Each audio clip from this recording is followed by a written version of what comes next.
dan sunnah ya, bahwa tasawuf adalah merupakan tatbik yang bersifat praktikal ya. Penerapan, tatbik itu penerapan ya. Penerapan yang praktikal itu adalah tasawuf. Nah, maka di sini Syekh Abdul Qadir Al-Jilani rahimahullah berkata, setiap hakikat yang tidak berdasarkan dalil syariah, yang tidak dipersaksikan, la tashhadu laha asy-syari'atu faqad zandaqah, adalah zindik. Artinya dia mengaku bahwa dia syuhud, dia mengaku bahwa dia ahli haqiqah, tetapi ya, dia meninggalkan syariah, maka itu pengakuan yang zindik. Tir ilal haq, terbanglah kepada Allah dengan dua sayap Al-Quran dan Sunnah. Ya, masuklah kepada Allah, tanganmu dalam tangan Rasulullah. Artinya berpegangan ya, bersama Rasulullah Sallallahu Alaihi Wasallam. Nah, orang-orang dan kemudian Syekh Abdul Qadir berkata, mengingkari orang yang meyakini bahwa taklif syariah itu telah gugur dari seorang salik dalam satu keadaan tertentu, fi halin minal akhwal, fi halin muayyan, yani dalam kondisi tertentu ada berpandangan begitu. Maka Imam Abdul Qadir mengingkari bahwa meninggalkan ibadah yang wajib itu adalah zandaqah dan melakukan hal-hal yang mahzurat, yang dilarang ya, itu maksiat ya. Dan tidak ada kewajiban dari siapapun gugur dalam keadaan apapun ya, dalam keadaan apapun, fi halin minal ahwal ya, tidak ada gugur. Hukum tuh hukum ya.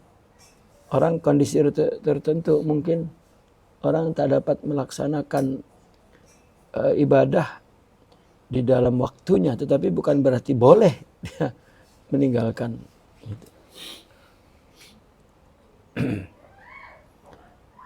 Karena hukum itu tak boleh dirubah, tak boleh.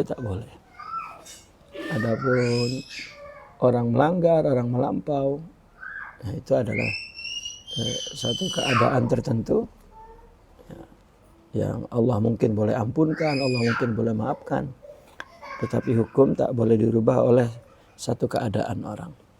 Nah, wa yaqulu Sahlun at-Tustari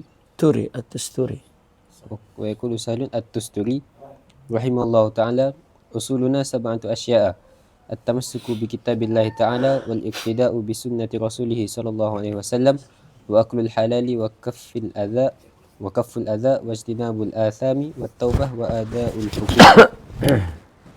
Wa kana asy-syekhu Abdul Hasan Asy-Syadzili rahimahullahu ta'ala yaqulu idza 'arada kashfuka as-sahihu al-kitaba was sunnata fa'mal bil kitabi was sunnati wa da'il kashfa wa qul li nafsik inna Allah ta'ala dhamina li al-ismah fil kitabi was sunnah wa lam yatmanha li fi janibil kashfi wal ilhami. Dan Imam Sahal At-Tasturi juga berkata bahwa dasar-dasar kita, artinya usuluna ini dasar-dasar para salikin ya, sufiyin, itu ada 7 perkara. Pertama, berpegangan kepada kitab Allah Ta'ala, Al-Quran. Maka sepatutnya orang yang bertasawuf itu adalah orang yang memang alim ya, kepada ulum syariah. Kalau tak dapat buat apa?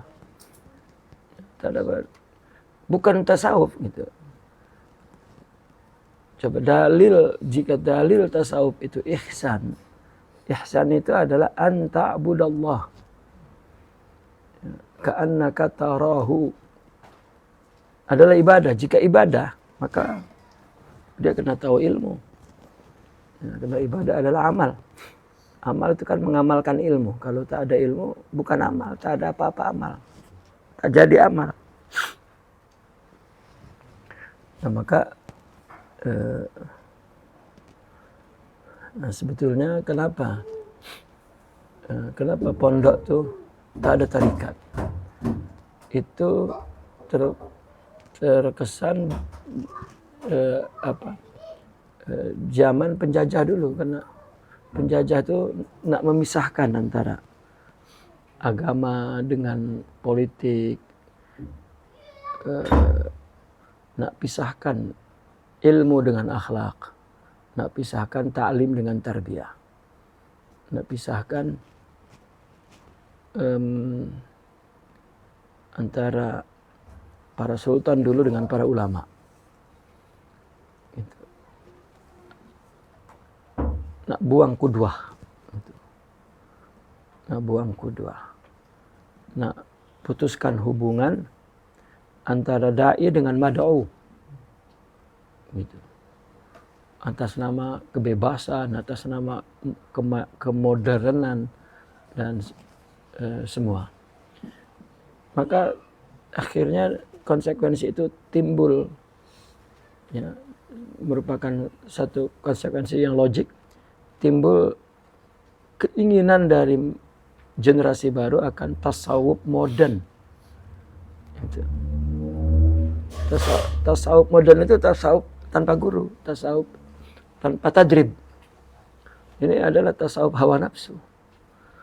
Ya, kalau kecenderungan itu dulu muncul, gitu. Bukan baru kali ini saja, dulu pun sudah timbul. Gitu. Maka itu disebut tasawuf hawa nafsu. Nah, ketika pondok dengan orang-orang sufi terpisah, maka orang pondok tidak bertasawuf, orang sufi bodoh. Ya, jadi orang-orang tarikat akhirnya hanya melakukan tradisi seremonial saja. Tasawuf itu zikir. Tasawuf itu khalwah. Tapi bodoh gitu. Nah, ini tak betul. Untuk apa khalwah? Untuk apa zikir? Gitu. Tak jadi apa-apa. Mungkin zikir itu khalwah itu kalau orang sakit di hospital tuh mungkin itu vitamin, mungkin itu antibiotik gitu. Tapi yang betulnya dia kena jaga makannya kan, kena jaga tidurnya, kena jaga artinya amaliyahnya. Ya, bukan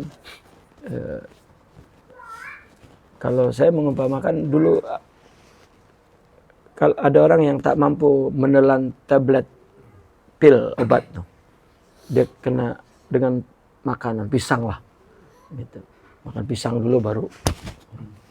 Nah, seolah-olah zikir mujahadah itu seperti pisang tuh. Bagi orang yang membuang nafsu itu susah, ya. Melawan nafsu itu tak dapat, jadi kena didorong oleh zikir. Jadi katakan obat itu bukan pisang itu, tetapi tabletnya itu. Ini tapi tabletnya tak ada, pisangnya jadi makanan. Itu tak jadi berobat lah penyakit. Hamad, sini.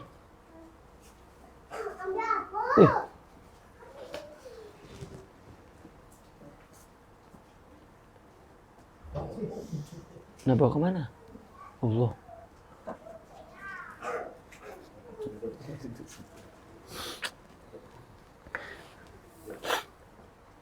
Yang pertama itu tamasuk dengan kitab Allah, dan kedua iqtida bisunnati Rasulillah.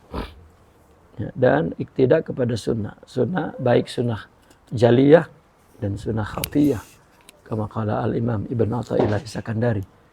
Sunnah yang nampak jelas, ya sunnah amal zahir. Ada sunnah khafiyah, sunnah yang halus adalah al-akhlaqul karimah. Dan yang ketiga, makan halal.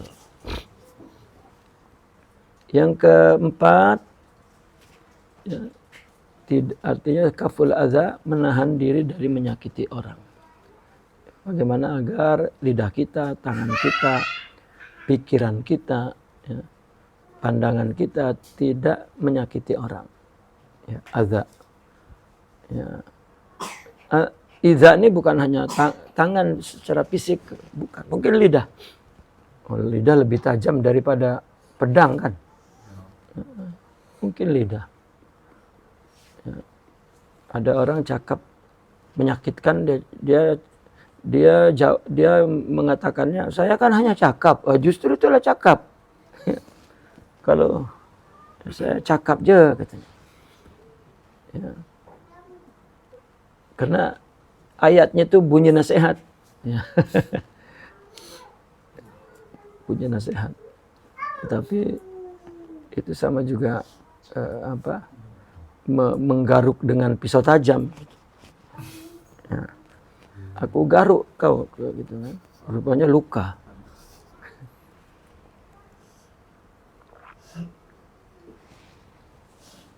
Dan yang ke 5, ijtinabul atham, menjauhi dosa. Yang ke-6, taubat.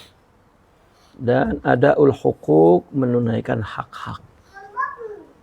Ya, menunaikan hak ini ya, hak Allah, hak makhluk, hak diri. Jadi betul-betul dia dapat menempatkan sesuatu di tempatnya, dan juga dia tahu adabnya, itu adaul hukuk. Ya. Waktu ada haknya, kan? Allah ada haknya, orang lain ada haknya, diri kita ada haknya. Ya, betul-betul dia hidup disiplin, ya. Disiplin dan melakukan sesuatu berdasarkan skala priority. Ya, pemahamannya terhadap aulawiyah, priority. Antum ini pelajar, tak ada yang antum pikir kecuali mengaji. Itu hak diri antum dan masa antum hari ini. Ya, tak payah pikir lain. Kalau antum nanti pikir sekarang, nah jika si nanti itu datang, nak pikir apa?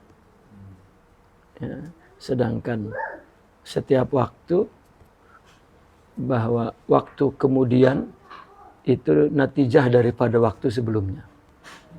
Jika waktu kamu berada di sebelumnya, ya, di sebuah sebelum, kamu memikirkan tentang masa kemudian, berarti waktu sebelum ini tak memberi infak apa-apa kepada si kemudian itu. Dan maka si kemudian tak jadi apa-apa.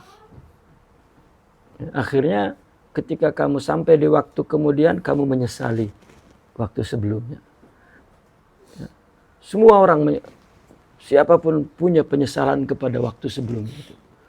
Orang yang mengaji, orang yang sekarang jadi ulama pun selalu menyesal.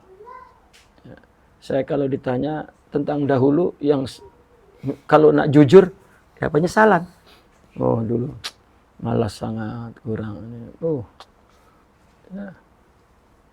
Semua orang seperti itu. Bahkan sampai masuk surga pun menyesal juga ahli surga.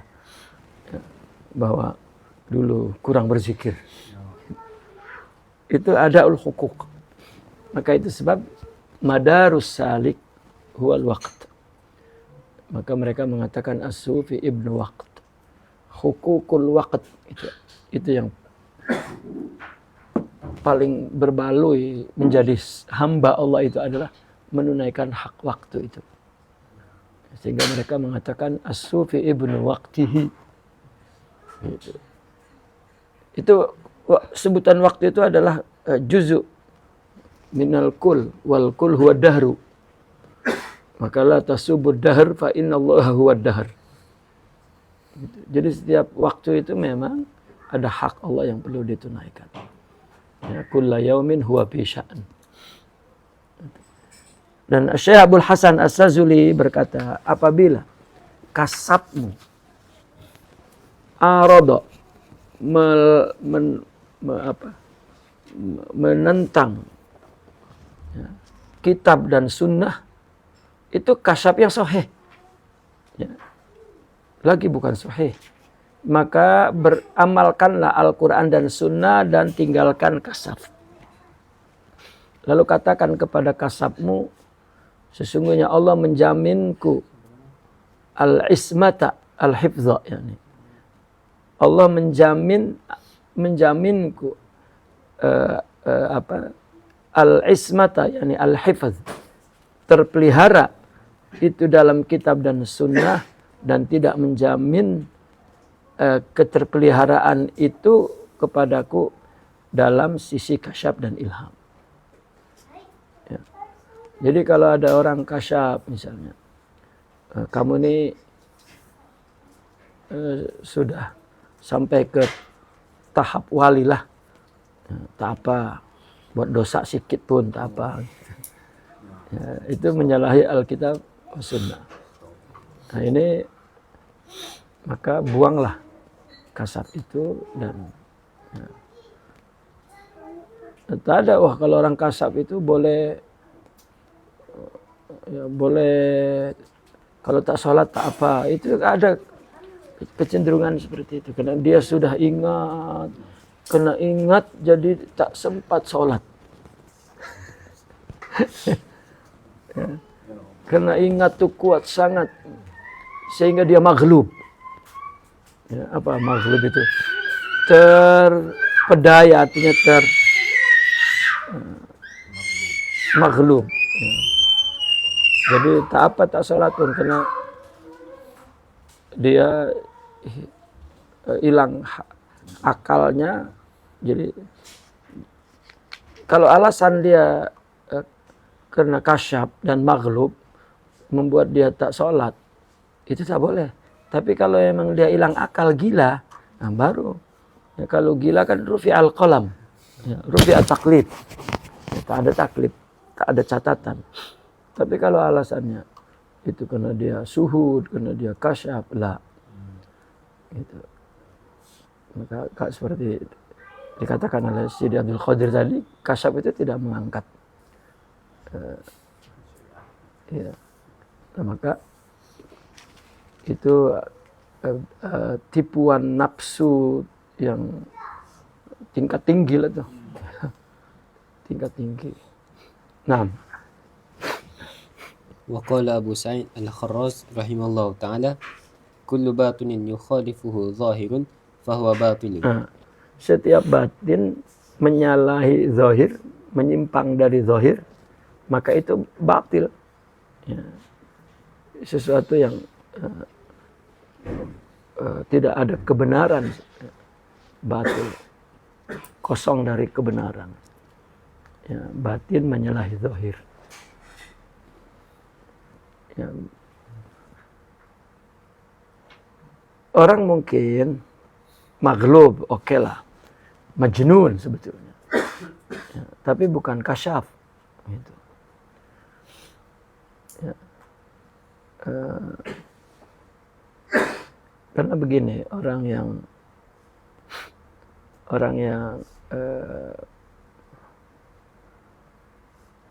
yang disebut apa, majdzub itu kan, majdzub itu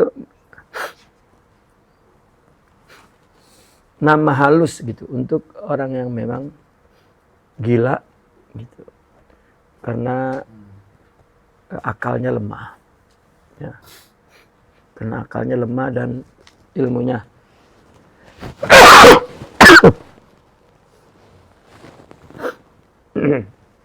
nah, sehingga orang menyangka bahwa orang yang tingkat tinggi itu ya sudah lebih tinggi dari syariah, itu yang terlarang, itu yang tak boleh. Ya. Maka setiap zahir menyalahi batin, menyalahi zahir, ya, batinnya ingat tapi zahirnya tak ibadah, maka itu batil, bohong, ya, bohong. Nah, Wa qala Abul Husain Al-Warraq. وقال أبو الحسين الوراق رحمه الله تعالى لا يصل العبد إلى الله إلا بالله وبموافقة حبيبه صلى الله عليه وسلم في شرائعه ومن جعل الطريق إلى الوصول في غير الاقتداء يضل من حيث يظن أنه مهتد. وقال الشيخ عبد الله Nah, tidaklah seorang hamba itu sampai kepada Allah melainkan dengan Allah. Ya. Tidaklah sampai seseorang kepada Allah melainkan dengan Allah, dengan mauhibah Allah. Ya. Dengan inayah Allah. Secara realnya seseorang jika melakukan ibadah ini berdasarkan hakikat di dalam batinnya, ya, dia tergolong orang yang siddiqin. Ya. Siddiq itu orang yang zahirnya, lidahnya, amalnya sama, satu. Ya. Maka itu, Masri.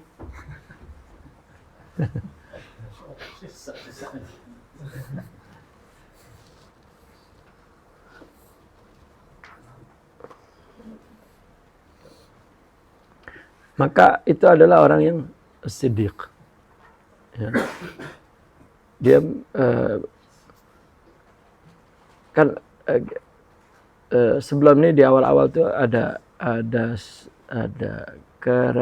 karakter ciri seorang syaikh bahwa asyaikhu man yunhiduka haluhu wa yadulluka 'ala Allahi maqaluhu. Gitu.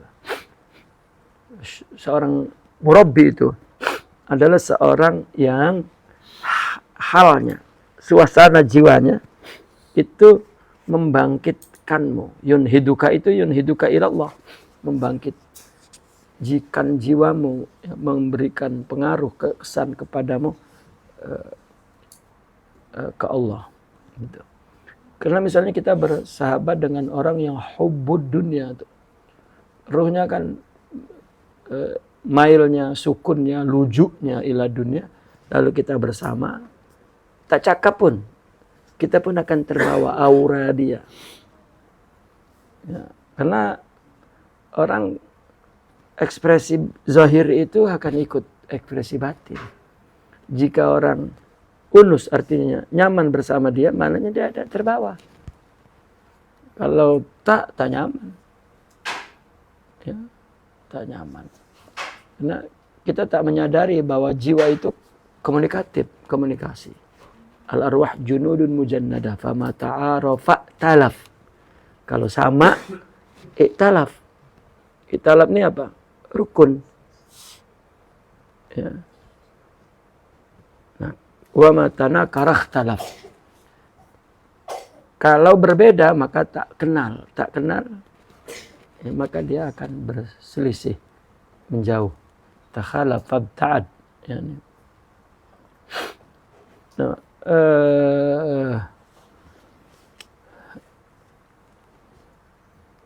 seorang jika batinnya ada halnya, maka makalnya yaqulu an hali. Gitu.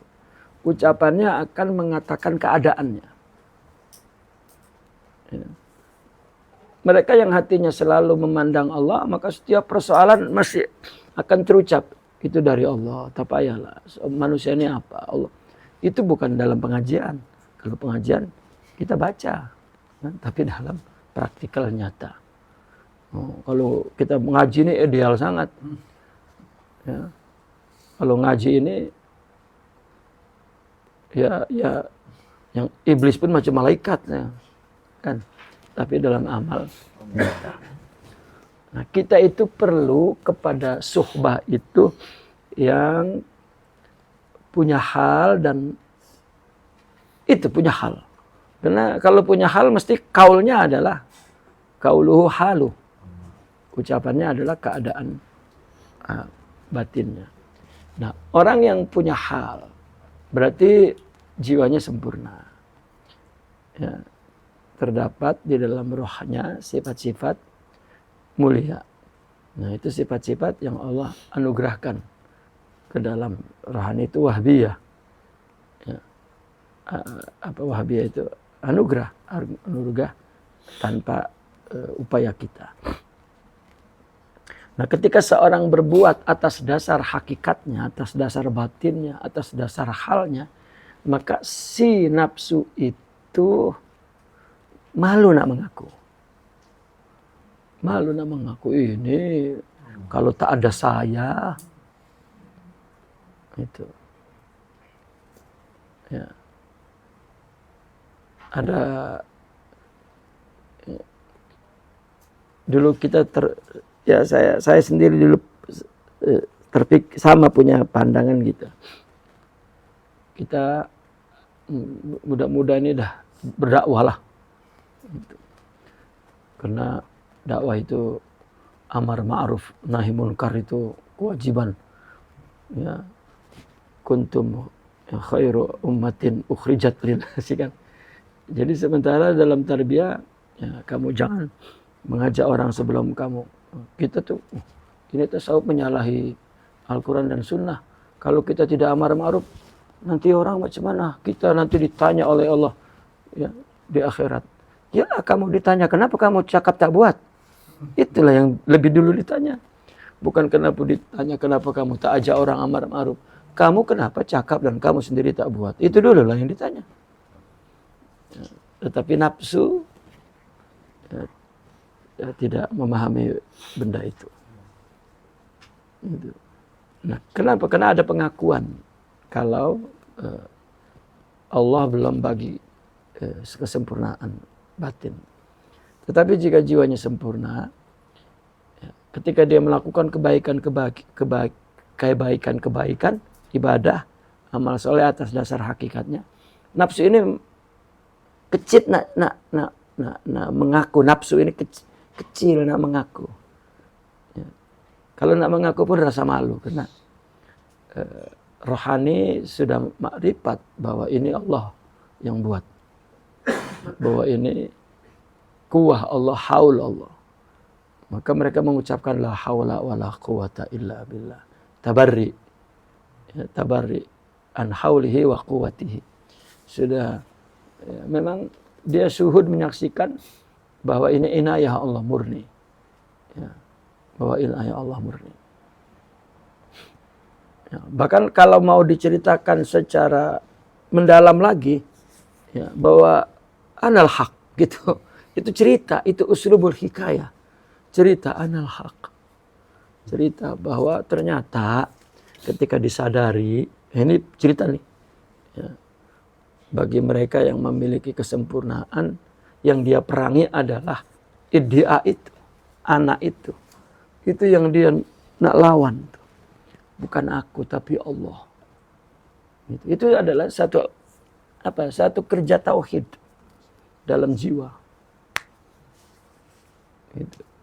Sehingga dia semat dalam kalimat al-abid wal ma'bud. Ini kalau dibawa ke meja kalam ya. Ini kafir kan gitu. Ya.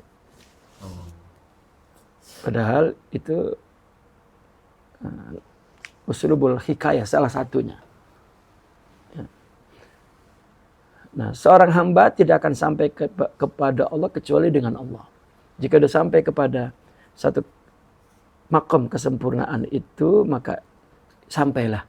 Jadi sampai kepada Allah itu sampai kepada satu makom, satu kesadaran, satu hakikat, kesempurnaan jiwa. Pada saat itu dia baru tahu bahwa dia tidak ada. Ya. Dan juga tetap dalam syariatnya muwafaqah kepada Habibihi sallallahu alaihi wasallam. Syariatnya betul-betul mengikuti Rasulullah sallallahu alaihi wasallam. Rasulullah tidak gila. Rasulullah tidak aneh-aneh. Rasulullah tidak. Buktinya sahabat bertanya. Dan banyak dalam berbagai kesempatan. Salah satunya pernah ketika perang Badar. Ketika sampai ke medan perang, dataran untuk perang. Ada sumur air tuh kan.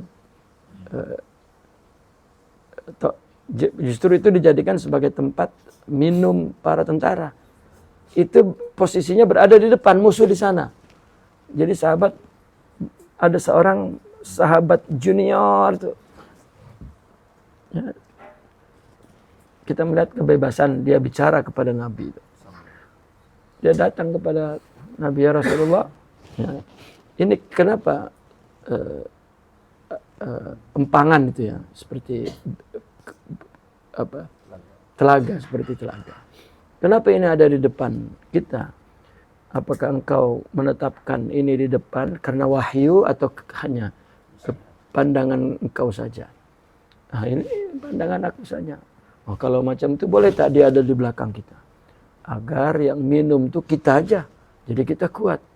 Kalau di depan musuh pun nanti minum juga. Nah, Nabi terima. Maka diletakkan di belakang. Gitu. Jadi orang dalam ibadah ini tak ada tawar menawar, mesti seperti Rasulullah SAW, yaitu berdasarkan syariatnya. Tak dapat ditawar kalau hanya pandangan-pandangan, maka tadi kasab saja mesti disidangkan kepada Al-Quran dan Sunnah. Ya, kalau Al-Quran dan Sunnah menyalahi, maka buang. Dan barang siapa yang menjadikan thoriq untuk usul kepada Allah tanpa iqtida, ya, tanpa mengikuti Rasulullah, sesat, di mana dia menyangka bahwa dia mendapat hidayah, padahal dia tidak mendapat hidayah.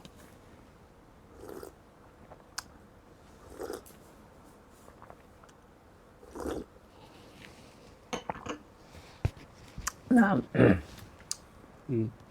وقال الشيخ عبد الوهاب الشعراني رحمه الله تعالى إن طريق القوم محجرات على الكتاب والسنة كتحرير الذهب والجوهر فيحتاج سالكها إلى ميزان شرعي في كل حركة وسكون.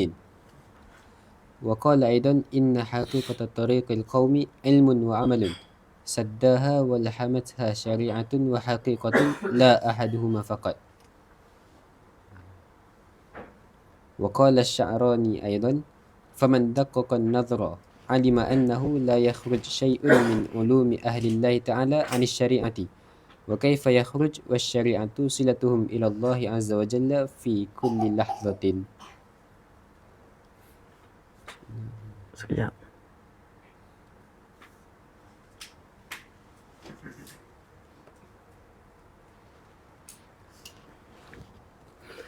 Syekh Abdul Wahab Asy-Sya'rani berkata bahwasanya tariqul qaum ini adalah perilaku ya. Tariq ini sebetulnya ahwal mereka itu tariq, atau adab mereka itu tariq. Tariq itu sifat ya. Tariq wazan fa'il itu sifat, tetapi jika sudah ada tamar buto jadi isim, nah, jadi sebuah nama, maka mereka menamakan kumpulannya disebut tariqah madrasah, tapi menyebut perilakunya itu tariqus sufi, yani sifatuhum ya. Kalau tariqatus sufi itu adalah majmu'atuhum, madrasatuhum. Meskipun dalam pemakaian nanti ada siak lah, bahwa tariqah juga tariq juga tariqah. Karena bahasa itu ya ada hukum i'tibati. I'tibati itu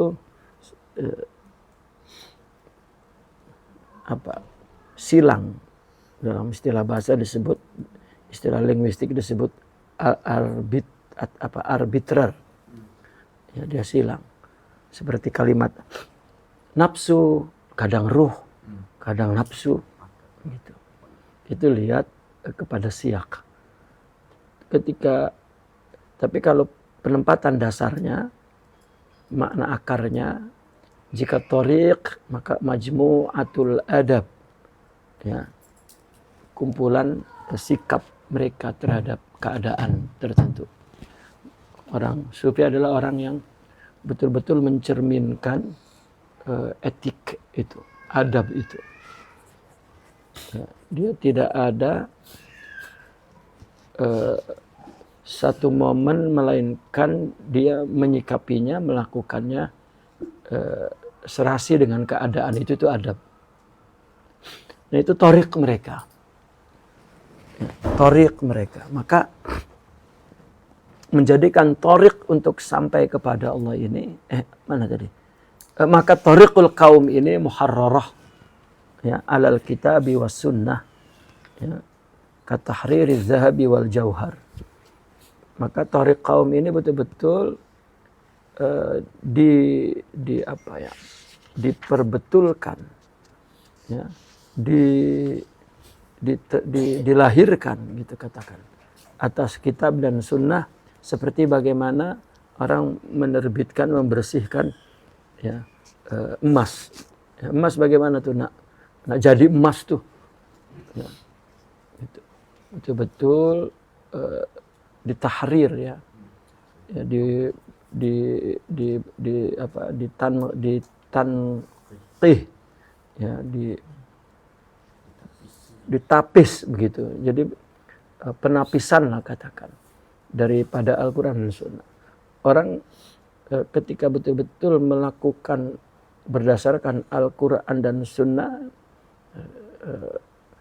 itulah apa yang dilakukan oleh kaum ini sufi maksudnya. Maka si salik itu perlu mizan syar'i, ya, perlu neraca agama, perlu pertimbangan agama dalam segala gerak-gerik, ya, haraka dan sukunnya.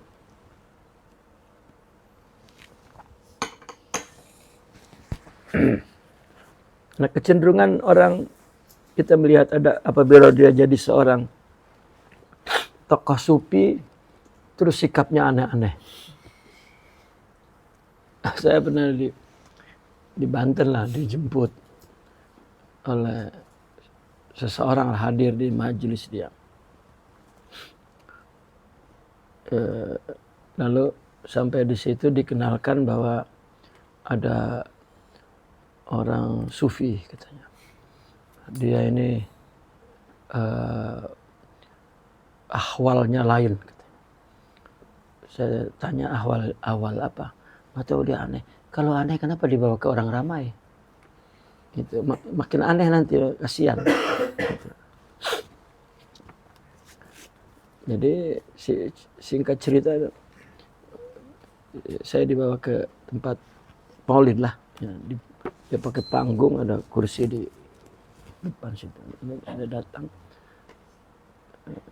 datanglah orang itu.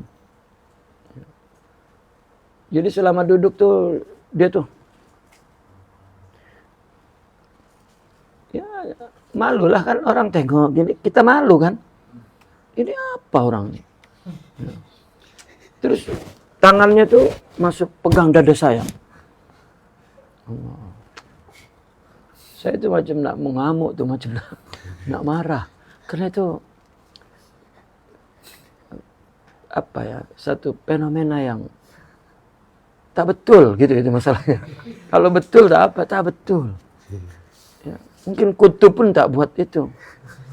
Norak, tahu norak? Ada bahasa norak. Apa norak itu? Ya, primitif lah. Ya, memalukan.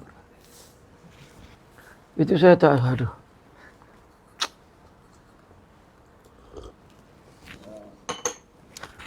Tengok tuh sampai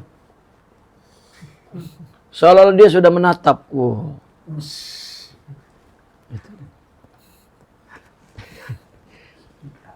Maksudnya ya saya tertanya-tanya, apa yang dia tengok? Ya. Ya Allah. Nah itu mudai. Ya, itu mudai. Ini jadi ketika kita melihat seorang yang lahul hal ma Allah, ya justru kelihatannya syar'i. Ya, syar'i.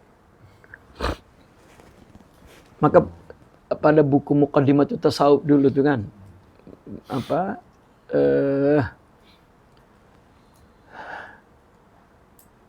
Sidi Ahmad Zaruk tuh mengatakan bahwa Allah apa tuh lupa saya.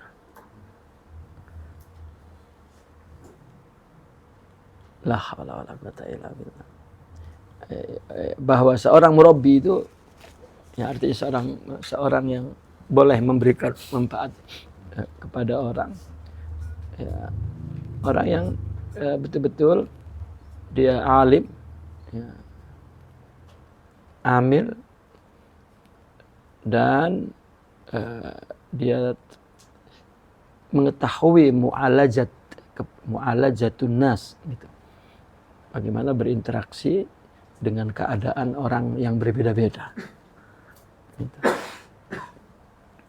Tapi bukan atas dasar itu juga bahwa dia irsal ilal ama, dia larut kepada tradisi kehidupan orang awam, tidak. Kalau di Indonesia masih ada fenomena dakwah gaya Wali Songo katanya. Jadi dia berdakwah mengikuti keadaan orang. Jadi kalau orang itu rambutnya panjang, dia pun panjang rambut. Gitu. Saya cakap terus, kalau orang ada dekat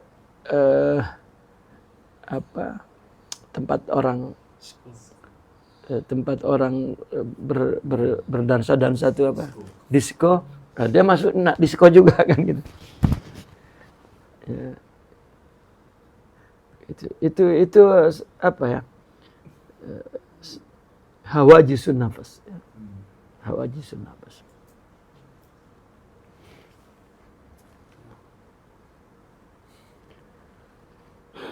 Dan Imam Abdul Wahab Asy'ari juga berkata bahwasanya hakikat tariqil qaum, hakikat perilaku, ya, adab, sifat-sifat mulia seorang sufi adalah ilmu dan amal. Ya, ada dalilnya dan amalnya sesuai dengan itu.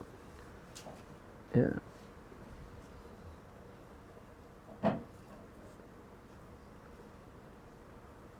Apa? Sudah itu apa ya? Walahmatuha syariatun wa haqiqatun. Apa sudah itu?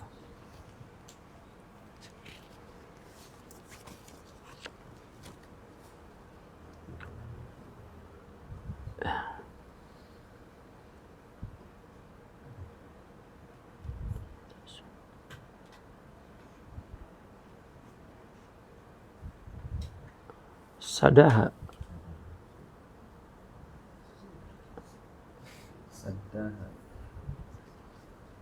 Apa artinya? Apa? Oh, benteng. Saddah. Saddah, benteng. Batas. Tapi alifnya apa? Alifnya saddah. Ini alif tasniyah pada ilmu al-amal.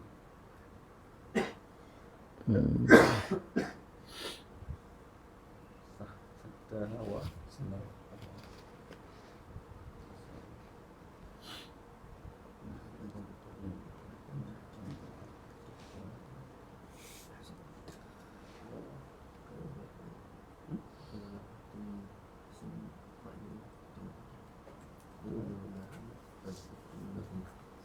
gabung. ولحمتها شريعة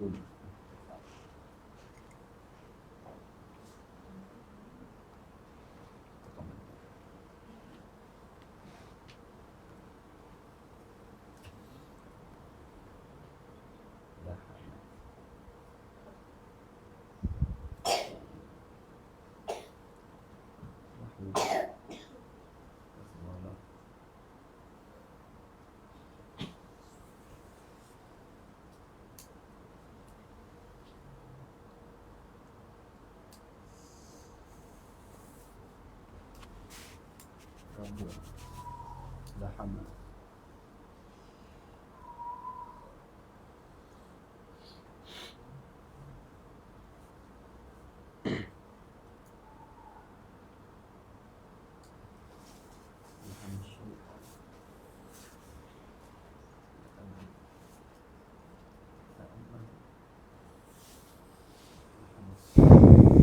Sadah ini tutupnya, lapisannya.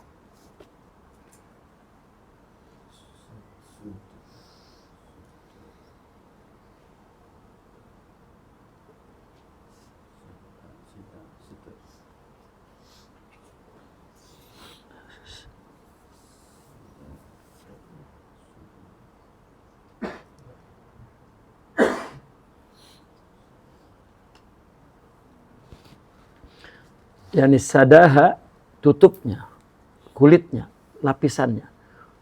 Kemudian walahmatuha dalamnya, dagingnya, itu syariah dan hakikat. La ahaduhuma faqat, tidak salah satunya.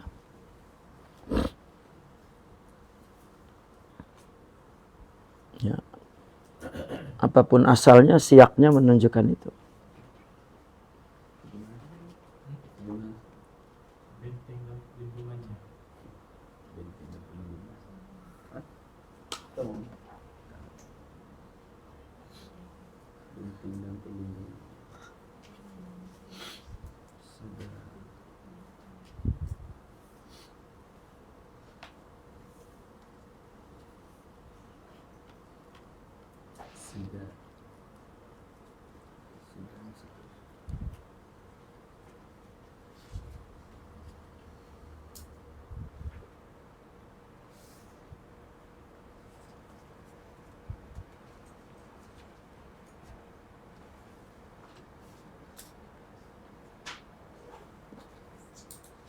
Sada tabir tirai.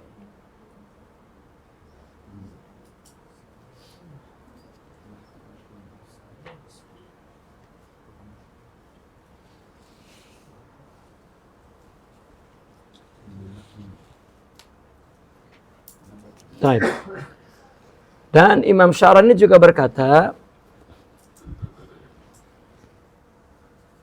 sampai mana tadi ente? Kalau Asyarani sudah? Udah. Sudah. Paman daqqaqa itu? Oh, udah. Sudah. Baik. Barang siapa, kata Imam Syarani, daqqaqan nazar. Ya, betul-betul dia meneliti dengan teliti, daqiq. Man daqqaqan nazar. Barang siapa yang betul-betul meneliti dengan nazara bid-daqiq, yakni alimah, dia akan tahu bahwasanya sesuatu itu ya, sesuatu dari ilmu ahlillah itu tidak keluar dari syariah. Apa yang dia katakan itu syariah. Gitu. Bagaimana dia keluar, sedangkan syariah itu adalah silah hubungan mereka kepada Allah dalam setiap saat, setiap lahzah. Ya. Bahkan tasawuf itu definisinya anta'budah, kan, ibadah. Jadi yang ditampilkan adalah ibadah zahir sebagai ungkapan batin, kan itu yang ingin ya, menepati kalimat siddiq. Ya. Sehingga gelaran siddiq tepat pada dia. Ketika zahirnya adalah itulah batinnya. Seolah-olah agama ini melarang kita melakukan sesuatu tidak dari hakikatnya, tidak dari batinnya, karena perbuatan baik itu akan dibawa oleh nafsu kepada kepentingan-kepentingan. Gitu. Nah, tadi kenapa mereka sampai mengatakan al-abid wal ma'bud, al-alim, al-arif wal ma'ruf. Itu adalah satu ungkapan kesempurnaan ya, tauhid dia kepada Allah. Itu. Dan bagaimana dia mau keluar dari syariah. Ya. Taib. Wasu'ila Abu Yazid al-Bustami rahimahullah ta'ala anis sufi فقال هو الذي يأخذ كتاب الله بيمينه وسنة رسوله بشماله وينظر بإحدى عينيه إلى الجنة وبالأخرى إلى النار Allah. ويتأزر بالدنيا ويرتد بالآخرة ويلبي من بينهما للمولى لبيك اللهم لبيك. Naam. Sidi Abu Yazid Al-Bistami ditanya tentang sufi itu siapa? Sufi adalah yang mengambil kitab dengan tangan kanannya. Sunnah Rasulullah dengan tangan kirinya. Artinya Al-Quran ada di tangan kanan, hadis ada di tangan kiri. Jadi dia punya dua pedoman, punya dua pegangan. Ya. Kemudian kedua matanya melihat ke surga dan melihat ke neraka. Dan lalu dia di dunia, maka ya tazir, dia memakai izar dunia. Artinya tetap hidup di dunia, ya dia menghiasi dirinya dengan dunia. Dia miliki dunia, dia pakai dunia itu. Tetapi ridanya akhirat. Ya, dia perbuatan dia ya, semuanya betul-betul bukan untuk di dunia tapi untuk di akhirat. Gitu. Dan di antara itu ya, dia itizar kepada dunia, irtidak kepada akhirat, dia memenuhi panggilan wa yulabbi min bainihima lil maula. Nah, dari situ dia memenuhi panggilan Tuhannya, labbaik Allahumma labbaik. Semua adalah perintah Allah. Hidup ini juga perintah. Ya, semua apa yang Allah ciptakan adalah perintah. Ya, perintah Allah, tunduk kepada Allah. Maka apapun yang dia lakukan berdasarkan Al-Quran dan Sunnah, dan yang dia lakukan adalah lima ba'dal maut, dan tetap ya, tujuannya adalah untuk memenuhi segala panggilan perintah ya, Allah Subhanahu wa taala. Naam. ومن جملة توجيه أبي يزيد رحمه الله تعالى 10 أشياء فريضة على البدن أداء الفرائض واجتناب المحارم والتواضع لله وكف الأذى عن الإخوان والنصيحة للبر والفاجر وطلب مرضات الله في جميع أموره وطلب المغفرة وترك الغضب والكبر والبغي والمجادلة من ظهور الجفا وأن يكون وصي نفسه يتهيأ للموت. Naam. Di antara sejumlah arahan nasihat Sayyidina Abi Yazid Al-Bistami itu ada 10 perkara. Ya. Yang 10 perkara itu fardu, wajib bagi tubuh fisik manusia ini. Yang pertama menunaikan faraid, kewajiban. Kedua menjauhi yang diharamkan. Ketiga, tawaddu kepada Allah. Keempat, mencegah menyakiti ikhwan. Ya, itu juga merupakan satu ciri thoriq orang sufi itu. Ya, kaful adza. Sekarang standar umum saja. Al-muslim man salim al-muslimuna min lisanihi wa yadihi. Orang yang disebut dia itu muslim, maka betul-betul hidup di tengah masyarakat itu dengan kehidupan yang sentosa, ya, dengan kehidupan yang penuh kedamaian, sehingga orang itu tidak takut dengan lidah dan tangannya. Ya. Ada orang yang kita menjauhi dia karena takut lidahnya. Ya. Rasulullah pernah menerima tetamu orang yang lidahnya salit. Ya. Ya. Sehingga ketika Rasulullah nak rehat, tiba-tiba ada tetamu di luar. Lalu Sayyidatuna Aisyah bagi tahu ada orang di luar. Nabi tengok tuh. Apa kata Nabi? Bi'sal ashirah, katanya. Ya, ini orang yang paling buruk di kampung itu, katanya gitu. Sayyidatuna Aisyah menunggu apa sikap Nabi kalau jumpa. Nabi itu mendandani dirinya dengan handsome gitu. Keluar Nabi senyum macam itu, Sayyidatuna Aisyah terkejut. No. Tadi cakap kata orang ini buruk sangat.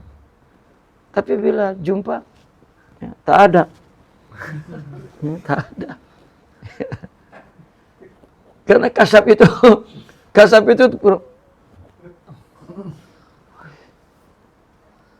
itu. Saya kalau jumpa orang begitu, kesan pertama yang saya tangkap bodoh. Jadi kalau nak tunjuk wali, mestinya bacalah kita para wali. Macam mana dia adabnya tuh. Ya, paling talak. Paling kurang lah gitu. Jadi kita boleh tertipu kan. Gitu. Ini kalau begini.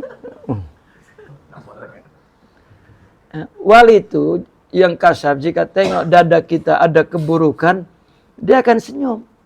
Mungkin nunduk, itu aurat. Sambil hatinya bercakap, ya Allah kenapa bagi tahu saya. Jadi macam mana sikap saya dengan dia. Gitu.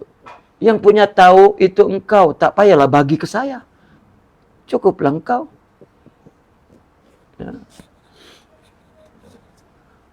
Ya cukuplah engkau. Kan ada kisah seorang ketika berbicara tentang as-sitru ya wat tajalli. Gitu. Ada seorang sufi datang ke sebuah kampung. Lalu ada jumpa orang anak muda. Dia tengok orang sufi, oh anak muda. Nah, khidmat betul-betul. Nah, jadi khidmat. Diberikan kesempatan khidmat, lalu dia bawa air, dia letakkan air di depan seorang syaikh itu. Lepas itu pingsan. Gitu.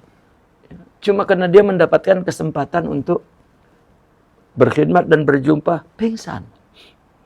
Jadi saya itu tanya, kenapa budak nih jadi macam ini?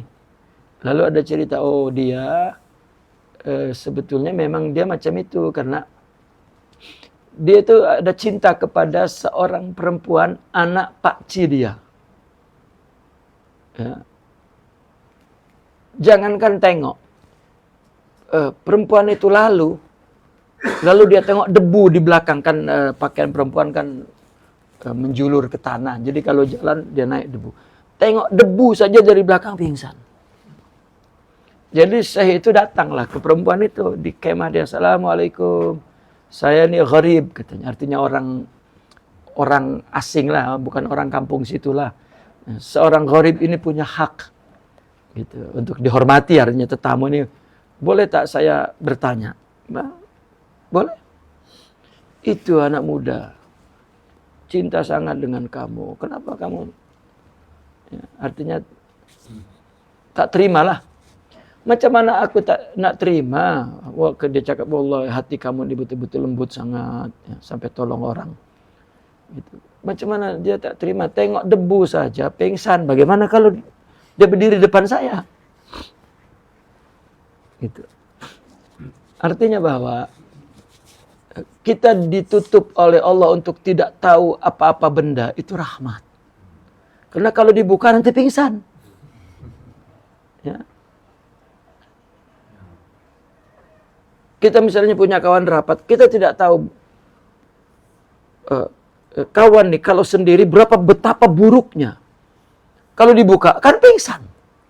Nah, lebih baik kita tak tahu. Ya.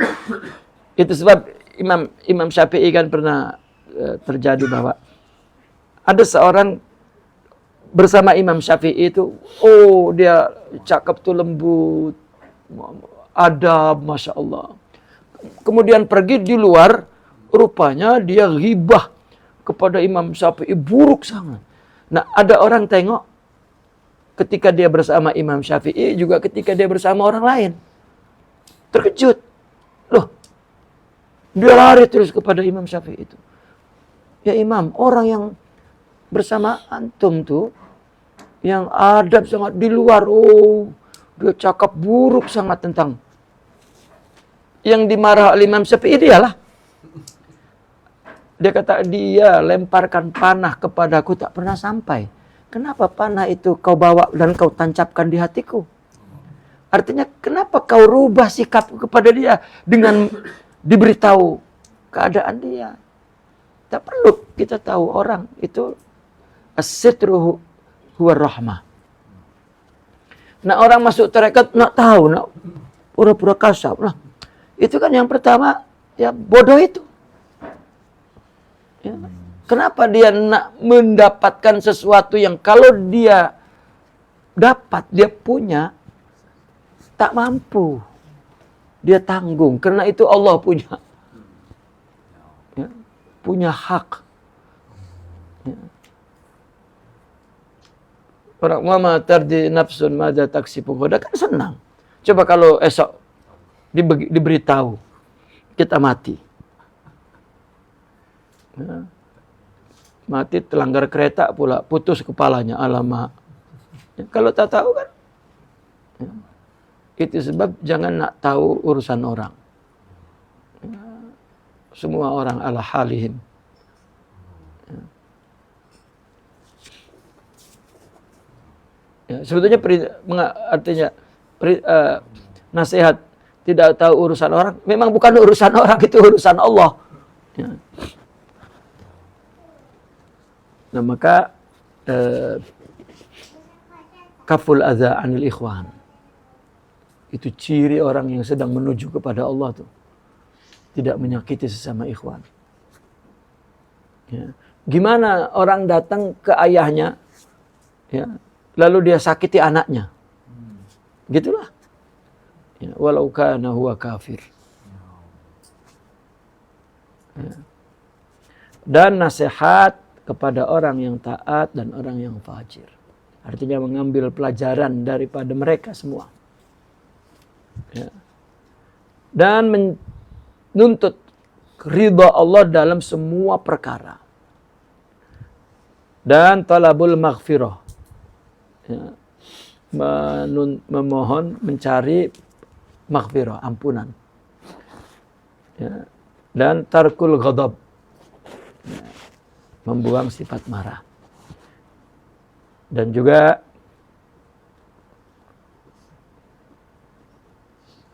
wal kibr. Ya. Itu tidak sombong. Wal bagai, zalim. Wal mujadalah. Dan debat. Tapi debatnya min zuhuril japa.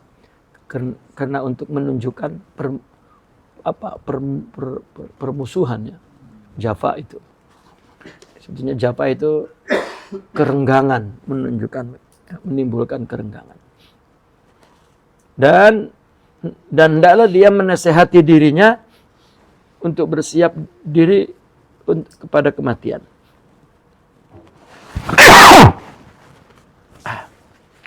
Nah, terus. ومع كل هذا نجد الحاقدين على التصوف إذا سمعوا بشيء من أخلاق القوم قالوا هذا منزع صوفي لا شرعي فيتوهم السامع أن التصوف أمر خارج عن أصل الشريعة والحال أنه لب الشريعة كما رأيت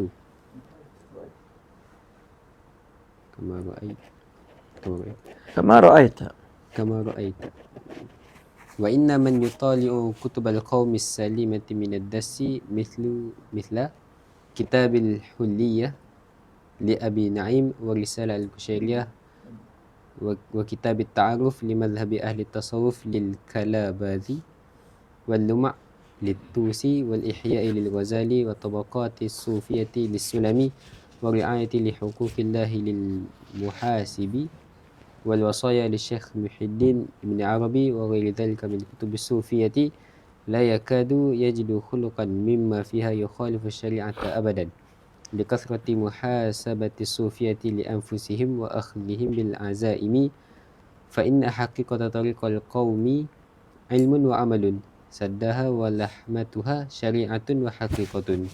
نعم. وما أقول لهذا. Di samping semua itu, Ya.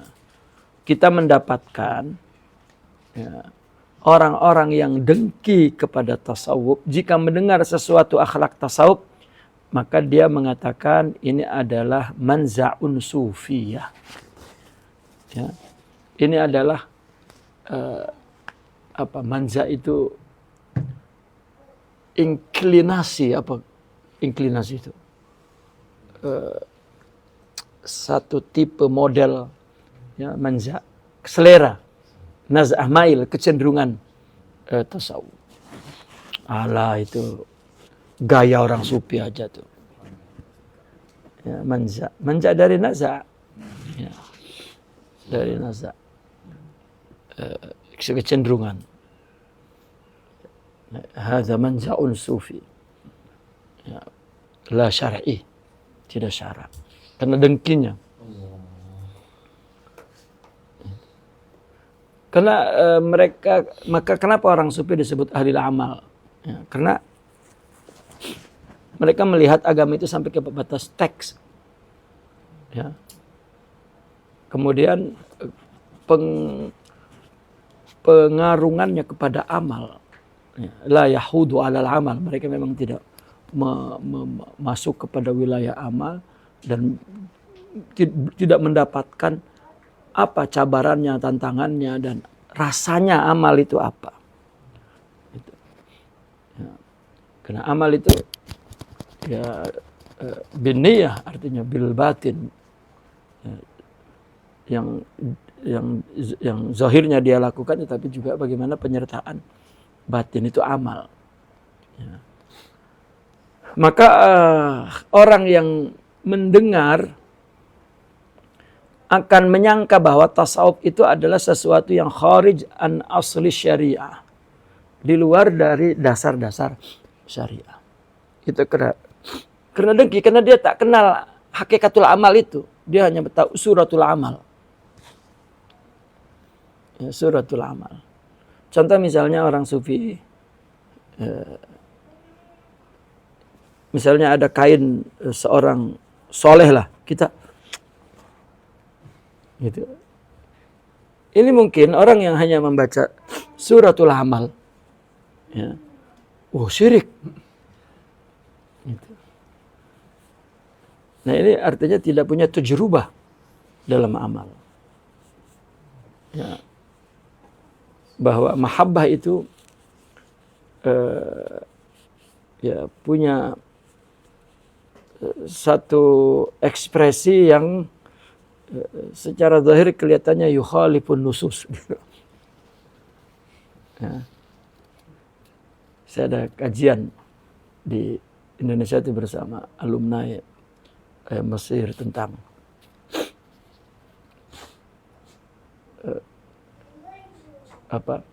tentang beberapa perkara yang disikapi oleh oleh Salafiyin dan oleh Mu'tazilah bahwa itu adalah syirik ya, dari beberapa sikap perilaku orang sufi. Ya, rupanya akarnya adalah asalnya itu dari kesalahan dia memandang itu dari akidahnya dulu, bermula dari akidahnya, salah memandang tentang wujud dan hakikat itu. Gitu. Atau salahnya tentang musykilatut tauhid, ya, problem ya tauhid. Tauhid itu ya, sebetulnya problemnya di mana? Apakah di batin gitu? Atau di ijtimaiyah, ya, dalam kehidupan sosial, atau di moral, di akhlak, gitu. Yang menjadi sumber problem bahwa dia tidak bertauhid itu ada di mana? Orang sufi ya, melihat problem tauhid itu di sini, ya. Dhamir yang dibelenggu oleh materi dan nafsu. Itu. Bukan manzar diniyah ijtimaiyah, bukan. Bukan problem akhlakiyah moral, bukan. Ini akhlakiyah, makna akhlak dalam konsep ahli tafsir, ahli falsafah. Perilaku zahir gitu akhlak. Orang sufi kan bicara akhlak bukan perilaku zahir. Ya, lebih kepada sifat batin.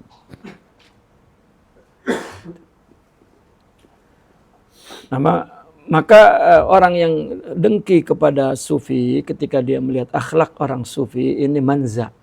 Ini selera orang sufi. Manza itu selera. Ya. Itu bukan syar'i. Sehingga yang mendengar menyangka bahwa tasawuf itu keluar dari asal syariah. Padahal tasawuf itu murni dari wahyu. Dan betul-betul tumbuhnya pun dari masyarakat Islam. Ya, orang yang menyangka bahwa tasawuf itu ada kesan daripada agama lain, itu uteknya butek gitu. Ya, uteknya butek. Ya, kalau otak kan tempatnya, kalau utak tuh isinya tuh. Isinya butek. Gitu. Jadi ngelihat sesuatu tuh butek. Orang ketika dia hanya sampai kepada agama ini, kepada teks, dan dia mengamalkan dengan amalan pada tatanan harakat zahir, ya, maka dia tidak kenal ada satu lamhah daripada amal yang berasal dari batin, tak kenal. Itu, dan dia menolak. Itu dikatakan manza' sufi, bukan syar'i. Ya, maka ada tafsiran bahwa ungkapan bahwasanya ya orang sufi itu sekarang tak ada, gitu. Ya, itu tak ada bukan barangnya tak ada. Ya. Orang tak melihat karena penghayatan agama dia ya, tidak zahir batin, zahir saja. Jadi tak jumpa. Ya. Orang yang tidak pernah menekuni ilmu ekonomi, tak pernah jumpa pakar ekonomi, lalu dia mengatakan rasanya tak ada pakar ekonomi. Itu ada lah.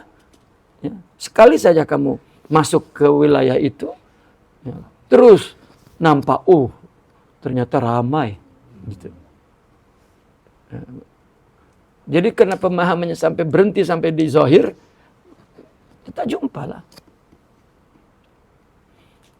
Maka itu makna bahwa sekarang tak ada. Ya.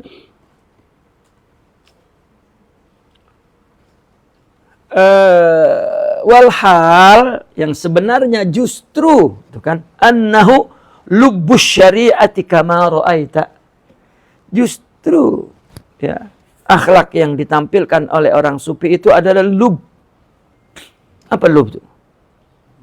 Inti syariah. Sebagaimana yang kau lihat. Dan orang yang menelaah kitab-kitab orang sufi, kitab yang selamat dari dari paham yang disusupi, dari penyusupan dari luar. Seperti Kitabul Hilyah li Abi Nu'aim. Ini kitab yang murni. Warisalatil Kusyairiyah lil Imam ya, Al-Kusyairi. Dan kitab At-Ta'arruf li Madhhabi Ahli Tasawuf lil Imam Al-Kalabazi. Wal Luma' lil Imam At-Tusi. Wal Ihya lil Ghazali. Dan wa Tabaqatus Sufiyah lis-Sulami. Riayah li Hukukillah Al-Imam Al-Haris Al-Muhasibi. Wal Wasaya li Syekh Muhyiddin Ibnu Arabi. Imam Ibn Arabi punya kitab namanya Wasaya. Kalau kita baca itu, macam bukan Imam Ibn Arabi memang. Ya, tak ada satu kalimat yang menyalahi syariat, tak ada. Kalau kita baca Futuhatul Makkiyah misalnya, atau risalah-risalah dia, ya, macam bukan agama Islam ya. Ini apa nih? Tapi kalau baca kitab Al-Wasaya, ya, kan bukan orang yang mempunyai dua kepribadian ya. Itu kena orang tak kenal dengan bahasa batin. Itu bahasa batin. Ya, karena beragama sampai di teks, ya, sampai di suratul amal. Ya, tidak punya tujrubah. Itu. Ya. Ada Syekh Ramadan Al-Buti, beliau mengatakan kalau engkau memang tak paham perkataan Imam Ibnu Arabi di kitab Futuhatul Makkiyahnya, pergilah ke wasayanya. Ya. Kalau kau baca kitab ini kau nak tolak, coba baca wasaya. Dia bilang sehelai benang pun tak ada yang menyalahi Al-Quran dan Sunnah. Ya, kitab Al-Wasaya. La yakadu yajidu khuluqan mimma fiha. Nyaris tidak didapatkan akhlak yang ada di dalamnya menyalahi syariah sama sekali. Tak ada. Ya, kenapa? Karena orang sufi banyak introspeksi dirinya dan mereka mengambil syariah ini dengan azaim. Ya, dia lakukan syariah ini tanpa kompromi, tanpa dia lalai-lalaikan, tanpa dia mudah-mudahkan, tanpa tidak. Jika dia melakukan amal ibadah betul-betul zahiran wa batinan, betul-betul dengan sungguh-sungguh. Ya, itu azaim. Karena hakikat tariqul qaum itu ilmu dan amal. Ya. Lapisan luarnya dan dalamnya dagingnya itu syariatun wa haqiqatun. Ya. Jadi bukan bukan hakikat saja tanpa syariah. Gitu.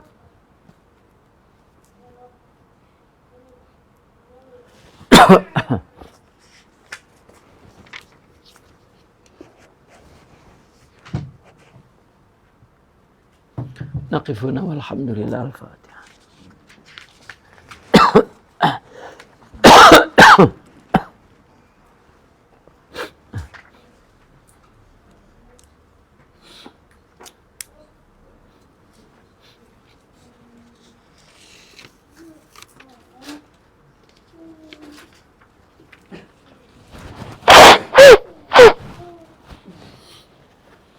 Ada soalan enggak? Di YouTube. Ada ya?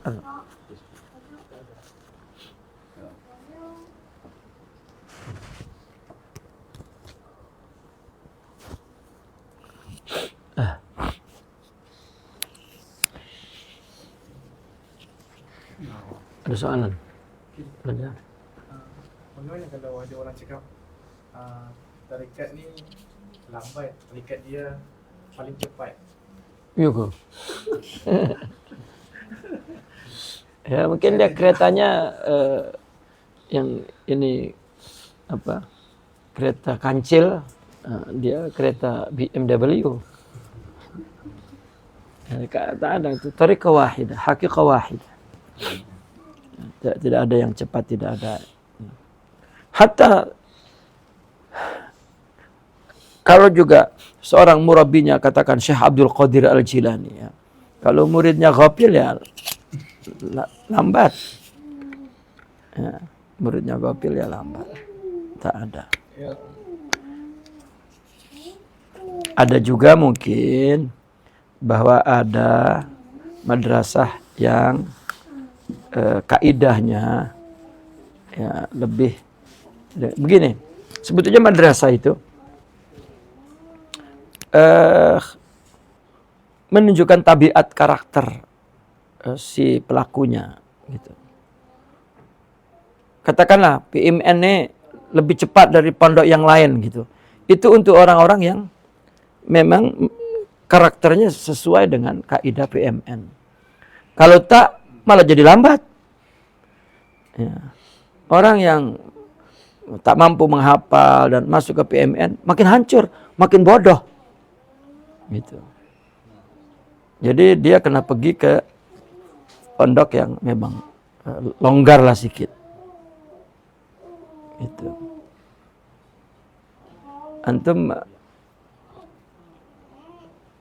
nak buka persilatan misalnya. Persilatan ini begitu masuk terus dipukuli dengan apa? Dengan kayu bambu misalnya. Ada persilatan begitu masuk ya, diurut-urut saja, dipijit-pijit. Nah, kalau yang memang punya mentality kuat, inilah manhajnya. Gitu. Tapi akan sampai kepada tempat, kepada tujuan yang sama. Tak ada. Memang orang-orang Sazili mengatakan bidayatuna nihayatuhum. Itu dari segi metode, kaidah pendekatan. Nah, orang yang tidak sesuai dengan kaidah ini lalu duduk di situ lebih lambat dari orang yang berada di kaidah yang lain.